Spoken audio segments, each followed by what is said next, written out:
हम लोग आज सीखने वाले हैं किरण आरेख, रे डायग्राम मिरर के लिए कि किस प्रकार से मिरर के लिए रे डायग्राम बनाया जाता है।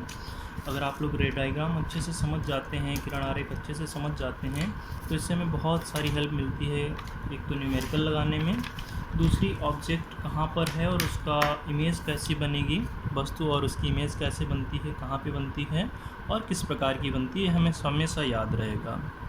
तो इसकी हम शुरुआत करते हैं। और शुरुआत करने से पहले मैं आपको बता दूं कि किरण आरेख खींचने के लिए हमारे पास 3 नियम हैं और उनमें से किन्हीं भी 3 नियम कह लीजिए, 3 प्रकार की किरणें कह लीजिएगा, और इनमें से किन्हीं भी 2 की हमें आवश्यकता होती है किसी भी किरण आरेख को बनाने के लिए। और हम जानते हैं वस्तु से चलने वाली जो किरणें हैं वो परावर्तन यानी दर्पण से टकराने के बाद जिस बिंदु पर मिलती हैं अथवा मिलती हुई प्रतीत होती हैं, वो बिंदु क्या कहलाता है? पहले बिंदु का प्रतिबिंब यानी वस्तु का प्रतिबिंब कहलाता है। तो हमारे पास कुछ इस प्रकार से हैं। एक तो है जो प्रकाश किरण दर्पण के वक्रता केंद्र से गुजरती है वो परावर्तन के पश्चात उसी मार्ग पर वापस चली जाती है, यानी वक्रता केंद्र से जो प्रकाश किरण जाएगी वो वापस टकरा करके उसी मार्ग पर चली जाएगी, यानी इसमें कोई चेंज नहीं होता है, जैसी आती है वैसी की वैसी वापस चली जाती है। दूसरी जो प्रकाश किरण दर्पण के मुख्य अक्ष के समांतर आती है, परावर्तन के पश्चात फोकस से होकर जाती है, यानी समांतर आने वाली प्रकाश किरण है, ये देखो समांतर आई, परावर्तन हुआ, फोकस से जा रही, ये है फोकस, इधर वक्रता केंद्र सी, ये है फोकस। जो भी प्रकाश किरणें समांतर आती हैं वो सभी परावर्तन के पश्चात फोकस से जाती हैं। और तीसरा नियम है जो प्रकाश किरण दर्पण के फोकस से गुजरती है, यानी दर्पण के फोकस से आया, ये फोकस पॉइंट है, ठीक है, यहाँ से जो भी प्रकाश किरण जाएगी वो परावर्तन के पश्चात कैसी हो जाएगी? समांतर हो जाएगी। अच्छा, ठीक है, इसको हम साइड में रखते हैं और अब हम देखते हैं कि किरण आरेख कैसे बनाएं। किरण आरेख बनाने के लिए आपको पेंसिल चाहिए होगी, एक कंपास, आपको लगभग ज्योमेट्री का हर एक सामान चाहिए होगा। अगर आप अच्छे से बनाना चाहते हैं उसको बेहतरीन तरीके से, तो सेट स्क्वायर ये चाहिए हैं आपको, एक स्केल चाहिए है, पेंसिल कोशिश करें आपके पास 2 हों, एक को आप लगातार आप प्रकार कंपास में फंसा के रखें, ठीक है। इसके बाद आते हैं, देखते हैं। सबसे पहले हमें एक सीधी रेखा खींच लेनी है। ये मैंने एक सीधी रेखा खींची, कुछ भी लेंथ ले लें आप अपने कागज़ के हिसाब से, आप अपनी ज़रूरत के हिसाब से आप इसकी लेंथ ले सकते हैं। अब इस पर कोई भी एक जगह पॉइंट मार्क कर लीजिएगा। एक पॉइंट मार्क कर लिया हमने यहाँ पर, इसको हम कहेंगे वक्रता केंद्र, जिसको हम C से प्रदर्शित करेंगे। अच्छा, अब है क्या, हमें पता है वक्रता केंद्र से फोकस तक की दूरी और फोकस से लेकर के ध्रुव तक की दूरी कैसी होती है? बराबर होती है। तो हम कोशिश करते हैं 4 सेंटीमीटर के आसपास दूरी ले लेते हैं। ये 4 सेंटीमीटर की लगभग दूरी ले ली हमने। यहाँ से पहला पॉइंट मार्क करेंगे, ये फोकस हो जाएगा हमारा, और यहीं से हम दूसरा पॉइंट मार्क करेंगे जो हमारे लिए ध्रुव बन जाएगा। ये जो है ये पॉइंट हो गया हमारे पास फोकस, ये हो गया हमारे पास पोल, ध्रुव। चित्र को कोशिश करें खूब सारा साफ सुथरा रखना है। अच्छा, अब हम क्या करेंगे, वक्रता केंद्र से यानी इस बिंदु से फोकस तक की दूरी, ध्रुव तक की दूरी, क्योंकि सारी दूरियां ध्रुव से ली जाती हैं, तो वक्रता केंद्र से याद रखना है। वक्रता केंद्र से आपको दर्पण बनाना है,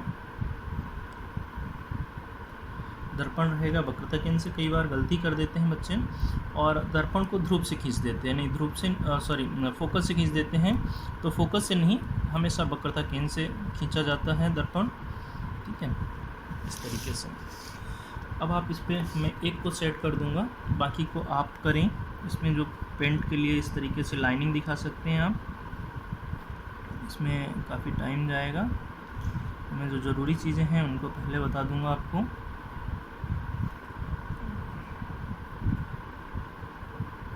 इस तरीके से जितना अच्छा से कर सकते हैं आप उसको करें।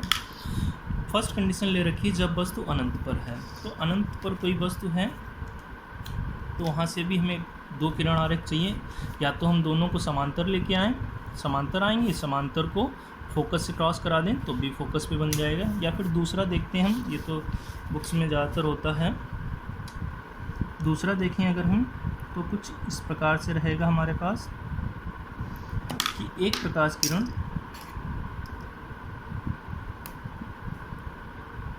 जो वक्रता केंद्र से होती हुई आ रही है, वक्रता केंद्र से होती हुई आई, ये प्रकाश किरण आई और टकराने के बाद वापस से इसी मार्ग पर लौट जाएगी। दूसरी प्रकाश किरण को हमें इसके ठीक समांतर खींचना है और फोकस से होकर के जाती हुई खींचना है। तो सबसे पहले तो हम एक ये जो सेट स्क्वायर का सेट है इसमें देखते हैं, इसको इस तरीके से यूज़ करना भी सीख लीजिएगा आप। इसका यूज़ होता है कई तरीके से, इसमें समांतर रेखाएं खींचने के लिए भी हम इसका यूज़ करते हैं। बहुत अच्छे से हमेशा बिना किसी गलती के समांतर रेखा हमारी जाती है इससे। और ये बात भी क्लियर है, अगर आपकी रेखाएं गलत हो गई, किरण गलत हो गई, तो आपका किरण आरेख भी गलत हो जाएगा। अब देखिए, एक को मैंने सेट किया लाइन पे, दूसरे को हम मूव करा के देखेंगे। पहले वाले को बिल्कुल पकड़ के रखेंगे, बिल्कुल हिले ना। दूसरे को मूव कराया इस तरीके से, कहीं पर भी रोक लिया मैंने, इसे यहाँ पे रोक लिया मैंने इस तरीके से। अब फिर से इसको लेंगे और इसको मूव कराएंगे और इसको इस बार इस ऐसे सेट करेंगे जिस बिंदु से हमें रेखा खींचनी है। जैसे हमें फोकस से खींचनी है तो मैंने इसको फोकस पे रोका। अब इसको हटा लिया, इसकी पिन टूट गई, इसको शार्प करना है पेंसिल को, अभी शार्प करेंगे। ये यहाँ तक खींच पाए हैं। अब आगे बढ़ाने के लिए फिर से इसको ऐसे रखा और इसी को आगे बढ़ा दिया मैंने, और ये जो है हमारे पास आ गई है पूरी की पूरी। अगर आप देखें तो पूरी समांतर रेखा है, बिल्कुल भी बीच में गैप नहीं है, मतलब जो गैप है वो बिल्कुल इक्वल है। अब दूसरा, अब हमें मुख्य अक्ष के समांतर खींचनी है रेखा। मुख्य अक्ष के समांतर इसको इस तरीके से सेट करें।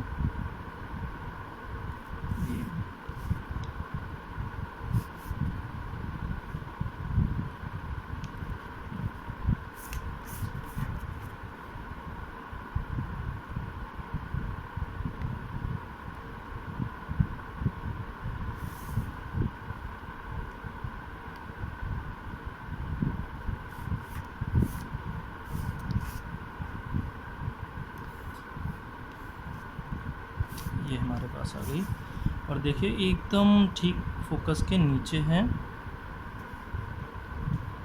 ये रहा। और आप चेक करें तो देखो 90 डिग्री पे आया है, ये कोण 90 डिग्री है और 90 डिग्री पे करने पे एकदम फोकस के नीचे आ रही है हमारे पास जो वस्तु है, सॉरी इमेज है। वस्तु अनंत पे रखी है, काफ़ी ज़्यादा दूरी पे, तो दूरी पर रखी हुई वस्तु को हम डॉटेड लाइन से दिखा सकते हैं इस तरीके से। ये वस्तु हमने इसको यहाँ से ये डॉट लाइन से दिखा दिया और इसको भी डॉट कर दिया।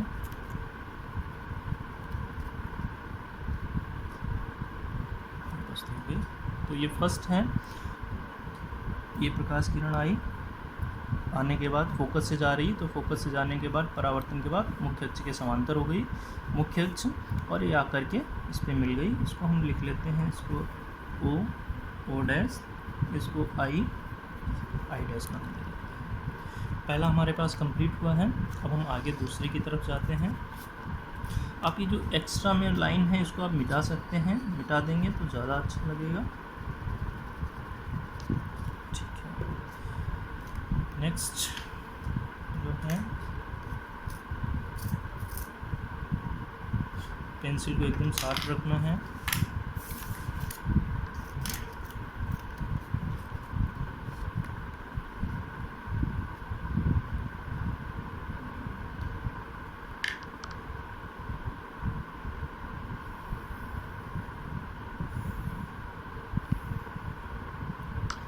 फिर से हम एक पॉइंट मार्क कर लेंगे। ये मैंने पॉइंट मार्क किया है।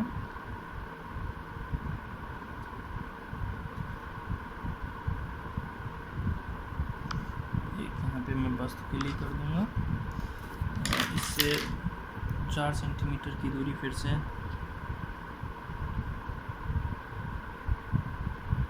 आप चाहें तो 4 से ज़्यादा या कम भी ले सकते हैं। 4 लेने पर हमारे पास जो चित्र है वो एकदम ठीक बन जाता है।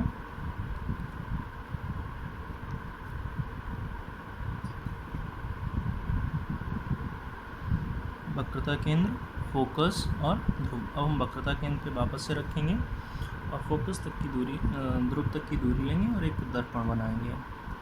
ये हम सभी पहले बना रहे हैं अवतल दर्पण के लिए, इसके बाद में अवतल दर्पण के लिए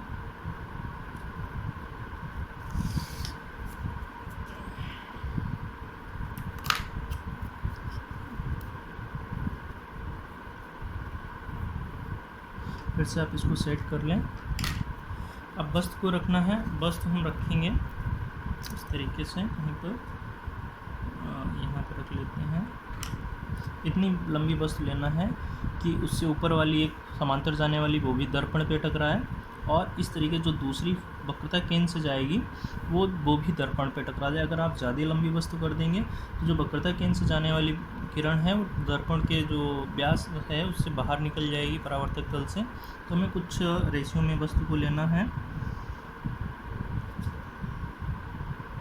ऐसे देख लेते हैं यहाँ से रख करके एक बार, अगर ये जैसे कि बाहर जा रही है तो हम वस्तु को थोड़ा सा छोटा कर देंगे या फिर वस्तु को थोड़ा पीछे बढ़ा दें। थोड़ा पीछे बढ़ा लेते हैं।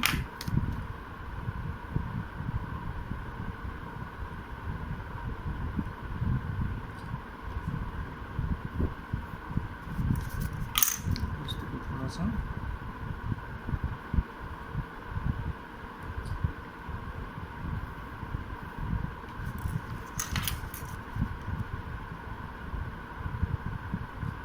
तो हम वस्तु को थोड़ा छोटा भी ले लेंगे।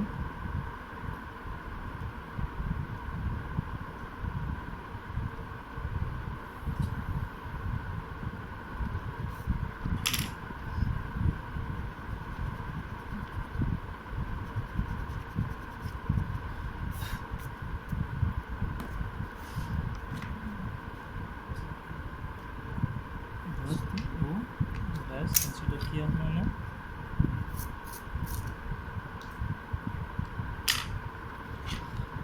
दूसरी वस्तु, दूसरी प्रकाश किरण को हम इससे ठीक समांतर निकालनी है मुझे, तो मुख्य अक्ष के समांतर जाए। तो एक को मैंने यहाँ पे मुख्य अक्ष पे रखा है।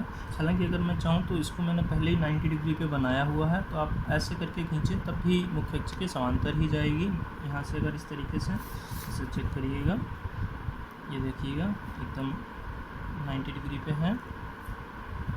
90 डिग्री पे वस्तु को मैंने खींच रखा है। अगर आप चाहें तो इस तरीके से यहाँ से भी खींच सकते हैं, रख सकते हैं। ये ऐसे रखा, इसको इस तरीके से मूव कराया, ऐसे इसको मूव कराना है और वहाँ पे लेके आओ जहाँ पे हमें वस्तु, ये इस तरीके से आया है।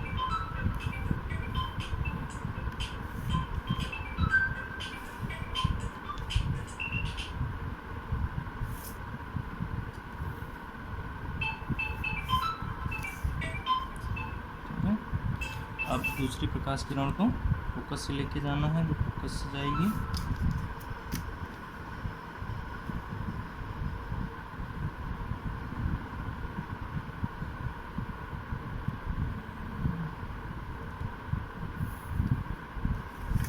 और देखिए इस कंडीशन में हमारे पास जो इमेज है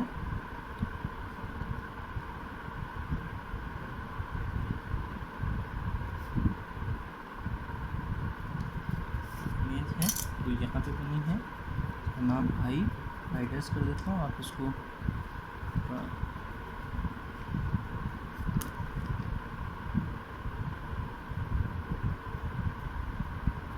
इस तरीके से सेट कर लें, थोड़ा आसानी से, ज़्यादा जल्दी ना करें। ये बन गया हमारा दूसरा। तो हम आ जाते हैं अगले थर्ड पोजीशन पे।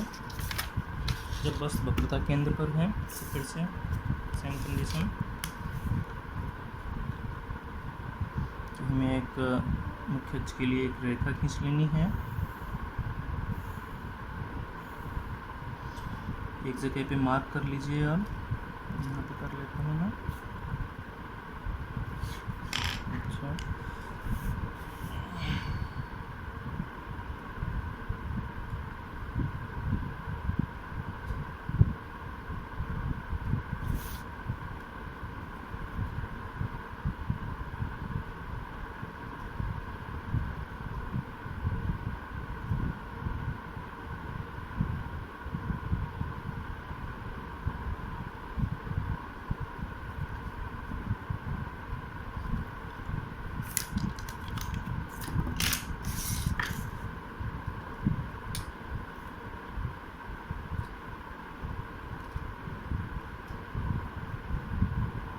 दूरियां सभी एकदम बराबर रहनी है।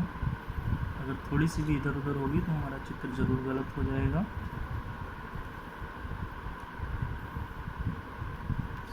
ठीक है, इसको हम नाम देते हैं फोकस F, इसको वक्रता केंद्र C, इसको ध्रुव P। अब हमें क्या करना है, हमें एक वस्तु खींचनी है।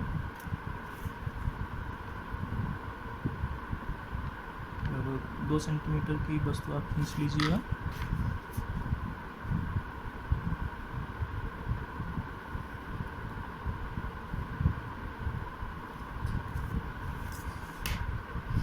एक प्रकाश किरण जो फोकस से होके जाएगी,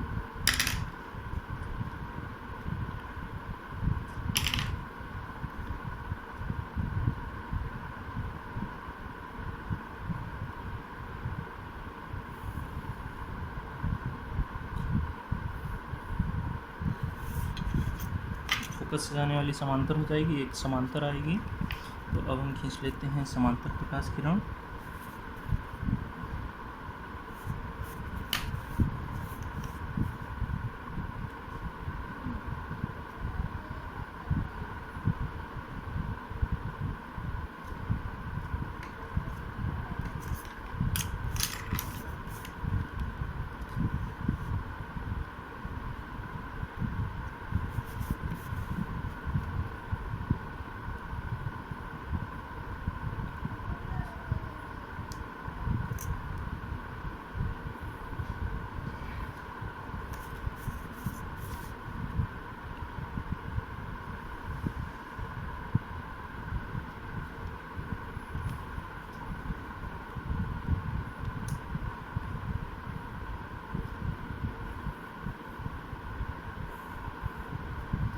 ये यहाँ से हैं, ये जो है फोकस से होके जाएगी। ये फोकस, ये मैंने इसको यहाँ पे बनाया, इससे होके जा रही। दूसरी मुझे खींचनी है जो मुख्य अक्ष प्रिंसिपल एक्सिस के पैरेलल हो, और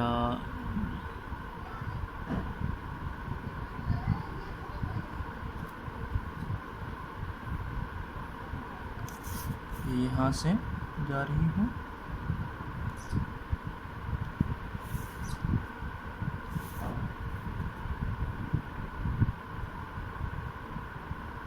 ऐसा नीचे को हो गया था तो उसको सही करने से थोड़ा सा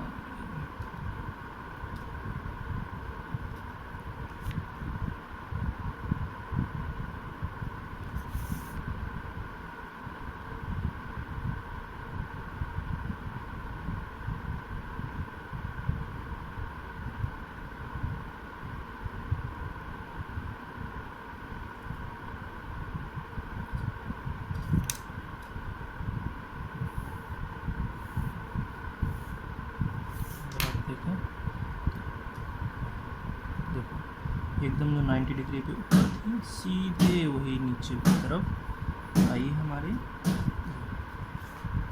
ये वस्तु का नाम रख दिया हमने अगर ओ डैश, तो ठीक उसके नीचे ही ओ आई हमारी जो है इसका इमेज बन जाएगी। ये इस तरीके से गई, टकराने के बाद यहाँ पे वापस ये फोकस से होके जा रही है, जो परावर्तन के बाद जो एक्स्ट्रा में है इनको आप इरेज कर दीजिएगा, सेट कर लीजिएगा। हमारे पास नेक्स्ट आता है जब वस्तु वक्रता केंद्र और फोकस के बीच हो, तो इसमें हम क्या करेंगे, फिर से सबसे पहले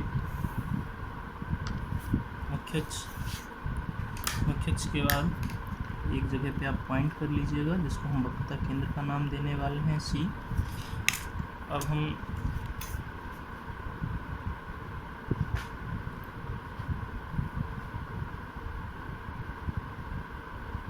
चार सेंटीमीटर की डिस्टेंस आपने ली, ये यहाँ पे मार्क, ये आप पेंस जो है स्केल से भी कर सकते हैं।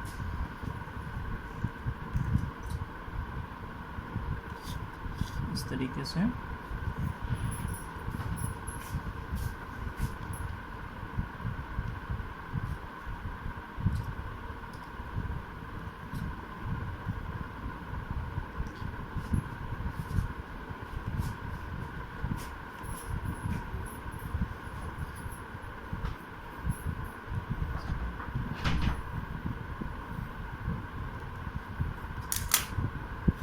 बना लिया। ये फोकस, ये थ्रू पेंसिल को फिर से साफ कर लेते हैं थोड़ा सा। ऑब्जेक्ट को मुझे इस तरीके से प्लेस करना है कि वो फोकस और वक्रता केंद्र के बीच रहे। तो कहीं पर भी आप रख सकते हैं, कोशिश करें बीचों बीच में आ जाए। अगर नहीं भी है बीचों बीच में तो भी उससे कोई प्रॉब्लम नहीं है। ये इस तरीके से बनाया आपने, ठीक है।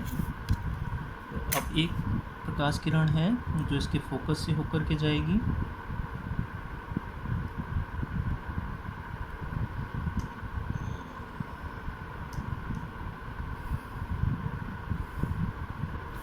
दूसरी प्रकाश किरण है जो मुख्य अक्ष के समांतर, तो आप इस तरीके से रखा, इसको इस तरीके से मूव कराया। अभी इसको इस तरीके से मूव कराया, अब ठीक वहीं पर लेके आओ जहाँ पर से प्रकाश किरण हमारी जानी है। तो ये इस तरीके से ये आ गया हमारे पास। अब ये समांतर आई है, जो फोकस से गई वो समांतर हो जाएगी, और जो समांतर आई है वो फोकस से होके जाएगी। तो ये जो है हमारे इस दर्पण के फोकस से गुजरेगी, ये कुछ इस तरीके से। और ये जो दूसरी थी इसको हम बनाते हैं,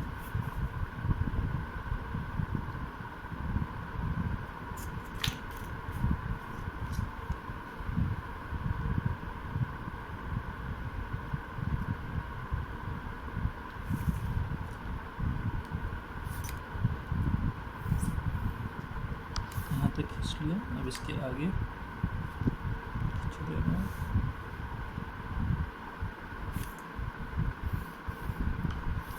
और ये जो है हमारे पास इमेज बनी है।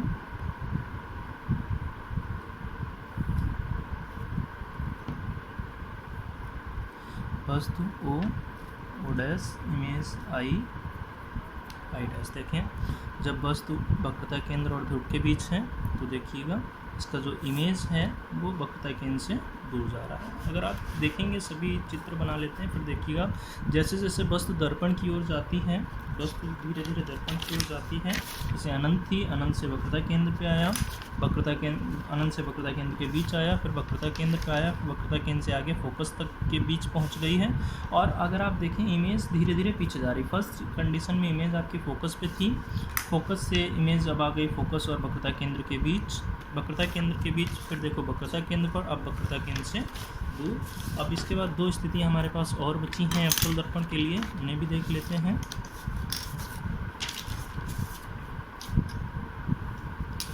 ये हैं दो स्थितियाँ।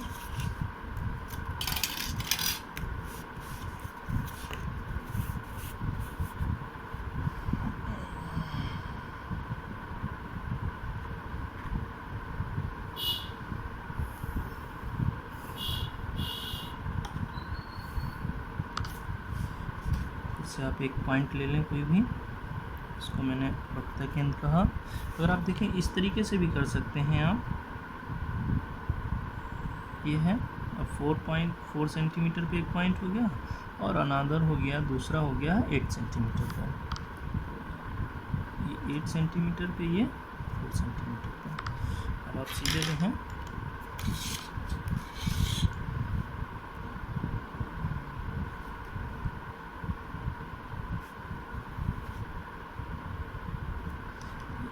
पेंसिल ढीली हो गई है, इसको टाइट कर लीजिएगा।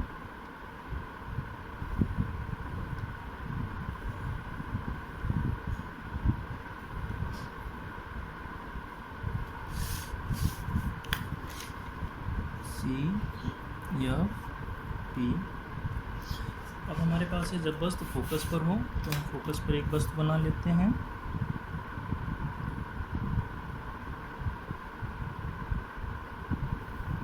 लगभग 2 सेंटीमीटर की आप एक वस्तु बना लीजिएगा।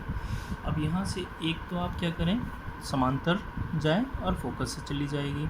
दूसरी, हमारे पास 3 किरणें हैं, दूसरी हम फोकस से डाल नहीं सकते, तो तीसरी कहाँ से जाएगी, वक्रता केंद्र से, और वो सीधे निकल जाएगी। एक तो हम खींच लेते हैं जो वक्रता केंद्र से है, वो टकराने के बाद सीधे चली जाएगी वापस, वक्रता केंद्र, ये वस्तु, और ये यहाँ से यहाँ तक गया, परावर्तन के बाद वापस इस रास्ते पे चली, ये यहाँ से गई, ये परावर्तन के बाद इस तरीके से चली गई। दूसरी प्रकाश किरण जो समांतर जाएगी,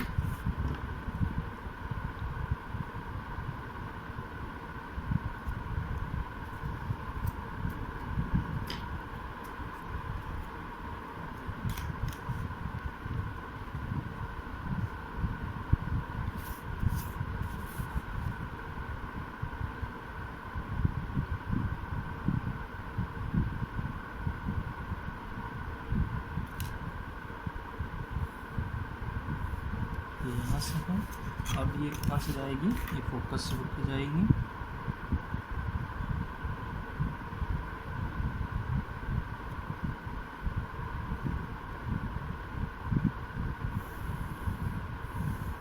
ये देखिए, ये एकदम से ये इस तरीके से आई परावर्तन, और ये सीधे वापस चली गई। इसको भी आप इस तरीके से लाइनिंग कर लें।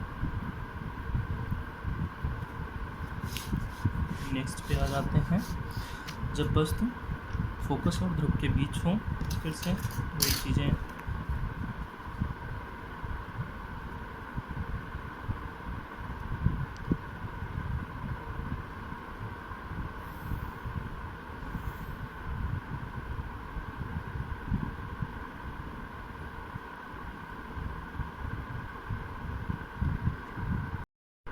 अब हम देख लेते हैं, जो हमने एक मुख्य अक्ष खींच लिया है, यहाँ से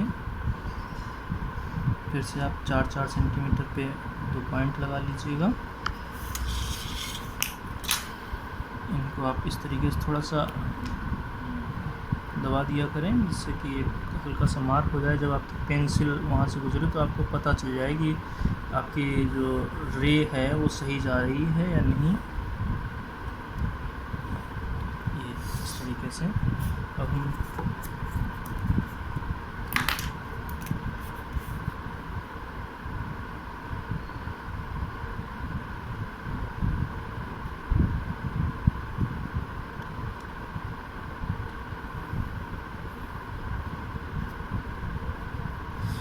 इस पर आप कुछ दोनों ले सकते हैं, एक तो फोकस से होकर के चली जाए, लेकिन जो फोकस से आप डालेंगे वो परावर्तन के बाद समांतर जाएगी इस तरीके से, या फिर पहले आप देखें एक समांतर खींचें जो फोकस से होकर जाएगी और दूसरी वक्रता केंद्र से होकर के जाने वाली। तो पहले हम ये वाली खींच लेते हैं जो हमारे वक्रता केंद्र से जाए।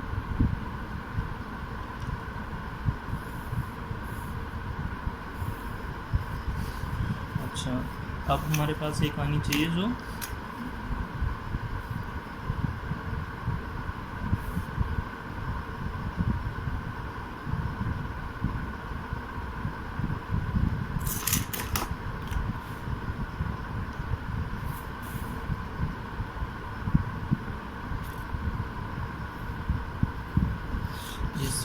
समांतर वाली जो प्रकाश किरण है वो जाएगी फोकस से। ये हमारा फोकस बना हुआ है, तो ये जो है फोकस से।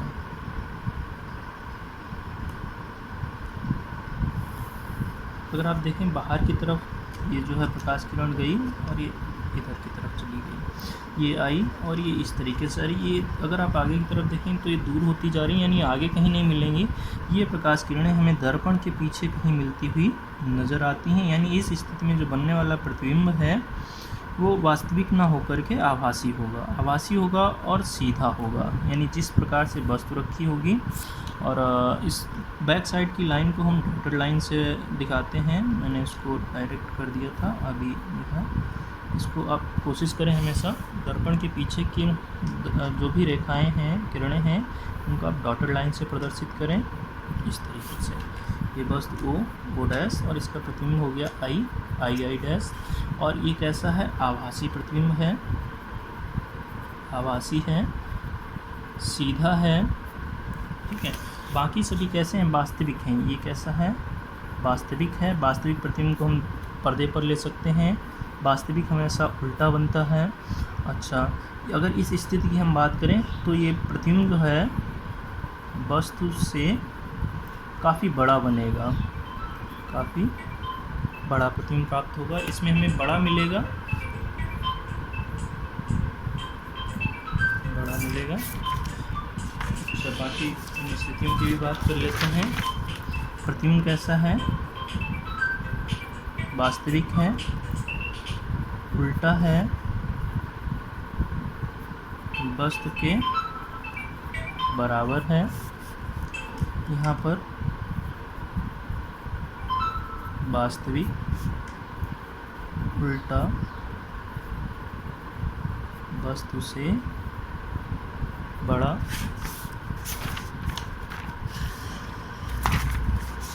इस स्थिति में वास्तविक, उल्टा, लेकिन वस्तु से काफ़ी छोटा,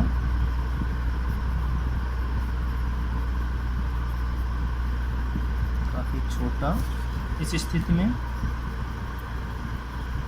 वास्तविक, उल्टा और वस्तु से छोटा।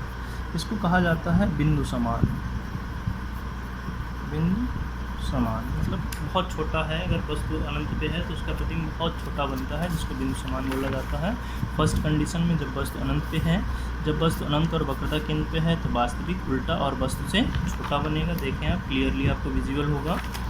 फिर जब वस्तु वक्रता केंद्र पर है तो जितनी इधर ये जो है रहती है, जितनी डिस्टेंस ऊपर रहती है, ठीक उतनी डिस्टेंस मतलब उतना ही प्रतिबिंब का होता है। देखिए, अगर आप बराबर हैं, बिल्कुल बराबर हैं। यहाँ पर वस्तु छोटी है और प्रतिबिंब बड़ा है, वास्तविक, उल्टा। यहाँ पे फोकस पर है तो ये प्रतिबिंब बहुत ज़्यादा बड़ा होगा, ठीक है। और यहाँ पर वस्तु जैसी वस्तु है, यानी सीधी ऊपर की ओर है, प्रतिबिंब भी ऊपर की ओर, तो सीधा कहा जाएगा, आभासी कहा जाएगा। और प्रतिबिंब कैसा होगा? वस्तु से बड़ा होगा। अब हम लोग ये अवतल दर्पण के सभी कंप्लीट हो गए हैं। अब उत्तल दर्पण के जो दो हैं वो भी देख लेते हैं, उनको देखते हैं। तो ये जो है, सबसे पहले हम एक मुख्य अक्ष बना लिया। जब वस्तु अनंत पर है, एक कहीं पे हमने एक पॉइंट लिया जिसको हम ध्रुव कहेंगे। अच्छा, ठीक वही दूरियां ले लेते हैं 4-4 सेंटीमीटर की। तो ये एक 4 सेंटीमीटर यहाँ और एक 4 सेंटीमीटर यहाँ। ये वक्रता केंद्र होगा, ये इसका फोकस होगा, ये ध्रुव होगा। हमें पता है उत्तल दर्पण का जो पृष्ठ होता है, जो वक्रता केंद्र है, वो सीधी साइड में होता है। और इस पे जो परावर्तक पृष्ठ है, परावर्तक पृष्ठ कुछ इस तरीके से देखिएगा। यहाँ से ये डिस्टेंस लिया हमने,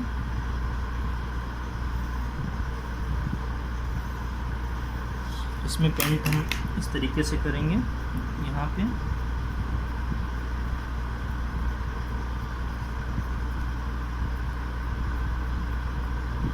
ठीक है। और जो वस्तु है उसके सामने रखी जाएगी इस तरीके से यहाँ पे। तो अगर हम देखें तो बनाएं तो एक प्रकाश किरण क्या होगी, जो इस तरीके से समांतर आ रही है, तो इसके लिए इस तरीके से बना लेते हैं।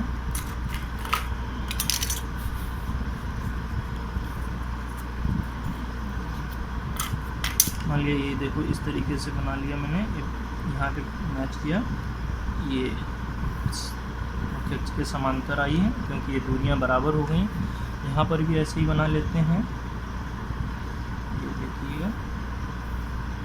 ये दोनों दूरियां बराबर। समांतर आने वाली प्रकाश किरणें ये जो है फोकस से होकर जाती हैं या जाती हुई प्रतीत होती हैं। ये जा तो चलिए तो इस तरीके से जाएंगी, लेकिन आगे की तरफ ये दूरियां इनके बीच बढ़ती जाएंगी, यानी आगे कभी मिलेंगी नहीं। तो इस तरीके से इनको पीछे बढ़ाने पर ये जो है मिलेंगी और फोकस पे मिलेंगी। दर्पण से प्रकाश किरण आई और इस तरीके से चली गई, यहाँ से आई ऐसे चली गई, लेकिन सामने की तरफ ये कभी मिलेंगी नहीं, ये हमें पीछे की तरफ मिलती हुई प्रतीत होती हैं। तो इस स्थिति में जो प्रतिबिंब बनता है तो फोकस पर बिंदु समान बनता है। ये कुछ इस तरीके से चली गई, ऐसे आती हुई। अब इसकी लास्ट इसमें 2 ही कंडीशन होती हैं।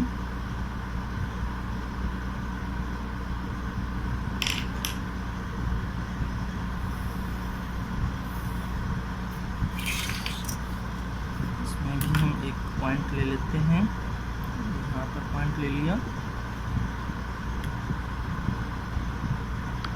यहाँ से 4 सेंटीमीटर पे एक, ये 4 सेंटीमीटर पे एक,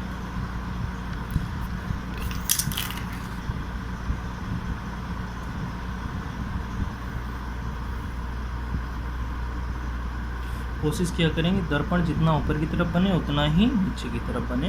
ठीक है, अगर आप चाहें तो इसको बाद में जब पूरा चित्र क्लियर हो जाए तो इस तरीके से मेज़र कर लें। इससे यहाँ पे रखा, यहाँ पे रख लिया और ये यहाँ पे, तो ये कम है, इसको जो है हमें ऐसे कर लेना, यहाँ पे ये सॉरी ये इतना है यहाँ पे, और इसके आगे का जो है मिटा देना। इतना रखने के बाद बाकी की चीज़ मिटा दें।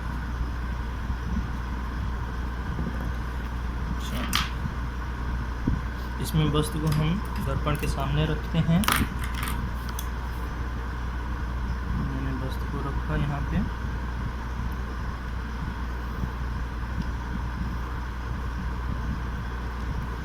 एक तो प्रकाश किरण जो इसकी मुख्य से होके जाएगी, सॉरी वक्रता केंद्र से होके जाएगी, उसको खींच लेते हैं यहाँ तक, ऐसे पीछे की तरफ डॉटेड लाइन से आप दिखाएं।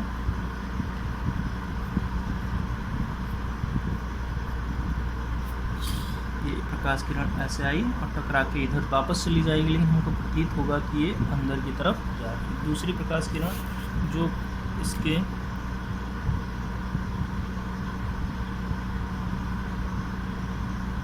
समांतर होगी, ये समांतर प्रकाश किरण फोकस से होके जाएगी या जाती हुई प्रतीत होगी।